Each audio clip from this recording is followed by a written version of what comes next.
is in here, name of, she doesn't allow John to take back the mic, take back the receiver.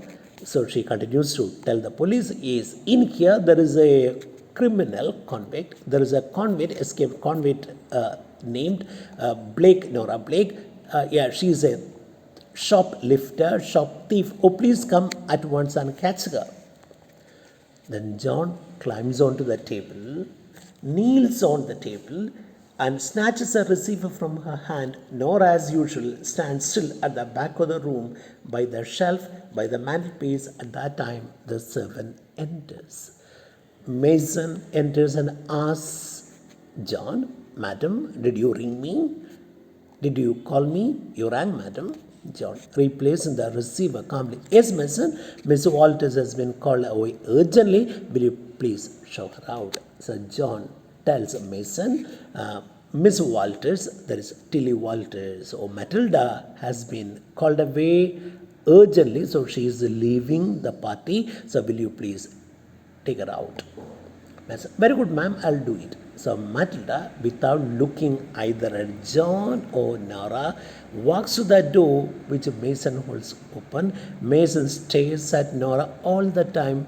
As Matilda reaches the door, Mason puts her hand on Matilda's arm and speaks quietly. Matilda, without looking either at John or Nora, walks to the door which Mason opens. Mason stares at Nora all the time because she's scared of her. As Matilda reaches the door, Mason puts her hand on Matilda's arm and speaks quietly and says, she's still here then, isn't she? Matilda, yes, over there, she's still there. Mason, I wouldn't read the evening paper, ma'am, not until you reach home. There is something in the newspaper about Nora, but I won't read it until you reach home. Indeed, Mason, I know all about Miss Blake. Then how do you account for that, madam? So Mason is asking Matilda if she knows everything about Nora, how can she explain what has happened? Explain her coming here. How can you really account for that? John impatiently, good night, Miss Walters. I don't want to tell you anything more. Good night. Please go back. Matilda turns, looks angrily at John and hurries out, followed by Mason. John and Nora stand perfectly still in the room. John and Nora alone. John sympathizes with Nora and tells, I'm very sorry, Nora. That's all right. Then Nora says, oh, don't worry so much. That's all right. It happens. John, I would never have thought it possible. So I thought we could never meet. But then you came to attend the party, escaping from prison. I never thought you could do that. Nora, come on, don't be hard on her, John. I quite see her point. I know. So don't find fault with Matilda for what has happened. I can understand why she's hurt. John, the police will be here soon. Nora, I'm going to hide you. John tells Nora, I know the police are informed about your presence here. So anytime the police will come here. So I'm not going to hand over you. I'm not going to hand over you to the police. I'm going to hide you. Nora, oh, come on, don't do it, John. Not on your life. Please, please don't do it. I must do it. I must hide you here because my reputation is at stake.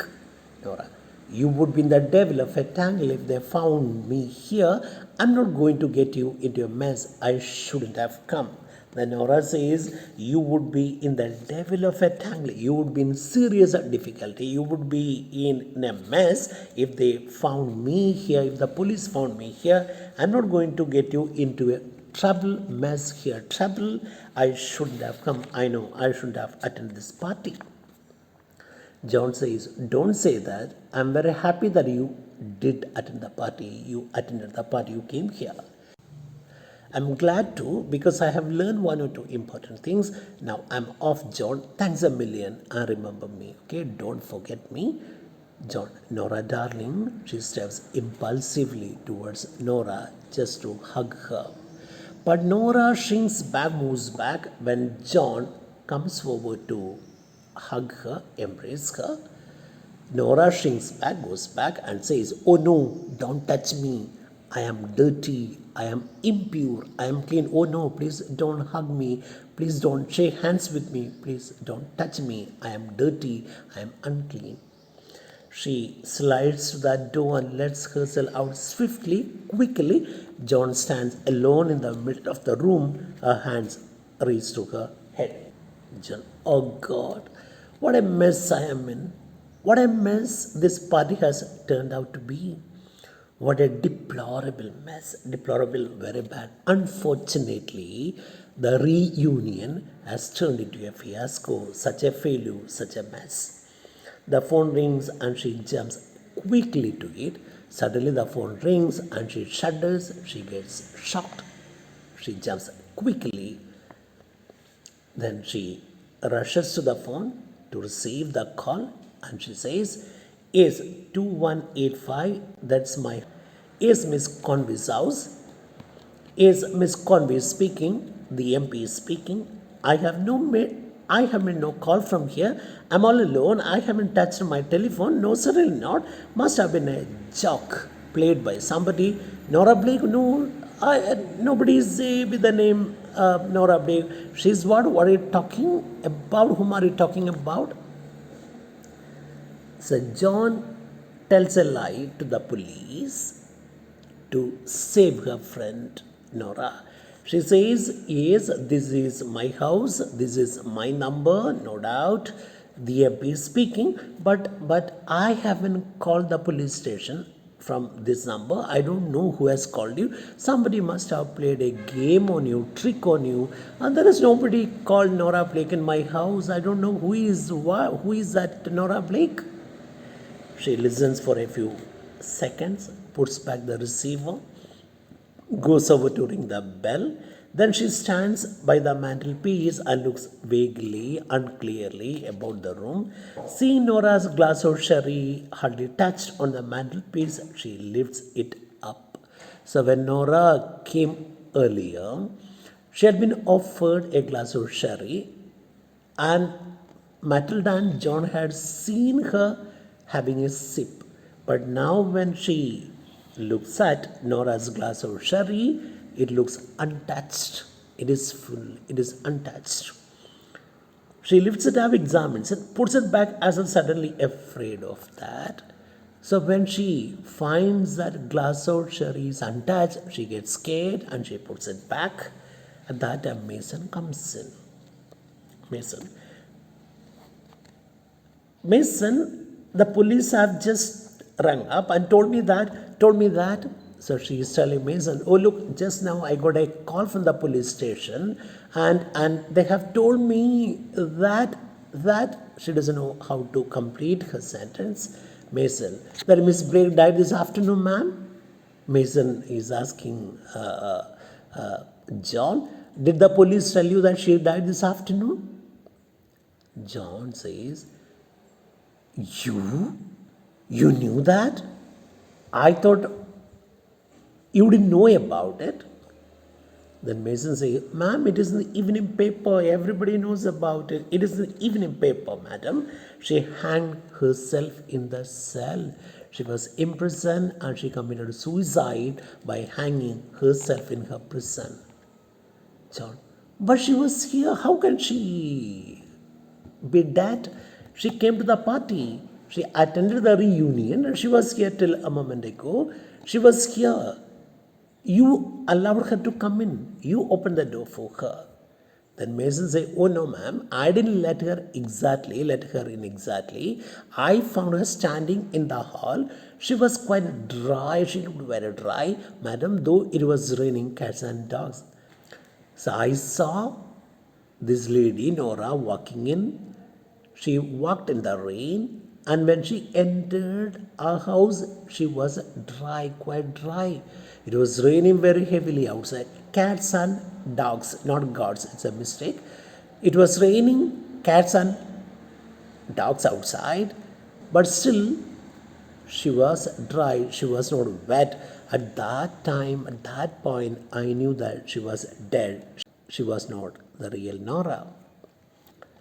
John, you showed her into his room and you knew she was dead, Mason? John is asking Mason. So you knew she was dead, still you allowed her to come into this room? I knew, and you knew she was dead.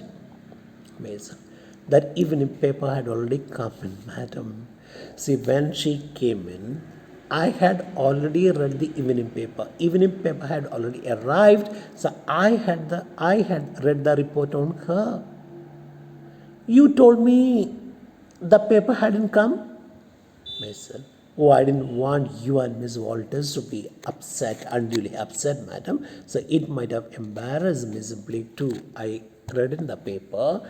Even before Nora came here, I knew she was dead. But when I saw her, I really got frightened. At that time, I didn't want to tell you what I had seen in the paper. I thought you would get upset. Both of you would get worried. John, Mason, are you mad?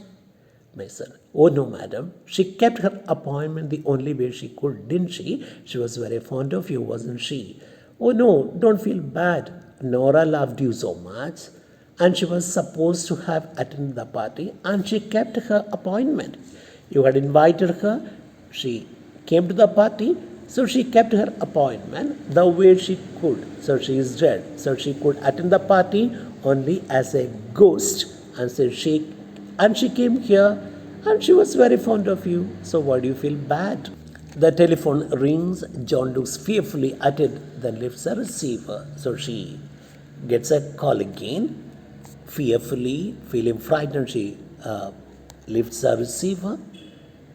John, is Nora? Nora? She turns to Mason, the receiver in hand. Her voice shakes, chokes as she whispers, "Thank you." John, she said, "Thank you." John is telling Mason, "So this is Nora who is ringing me up and she's thanking me. She said, "Thank you." John, yeah, she said, "Thank you, John." She said, just now Nora told me, thank you so much." As Mason steps forward to support her, the curtain falls quickly. So with this, the play ends. So after leaving the party, Nora, the ghost, rings up John just to thank her for hosting her, thank her for being very, very kind to her, unlike Matilda. And here ends the play.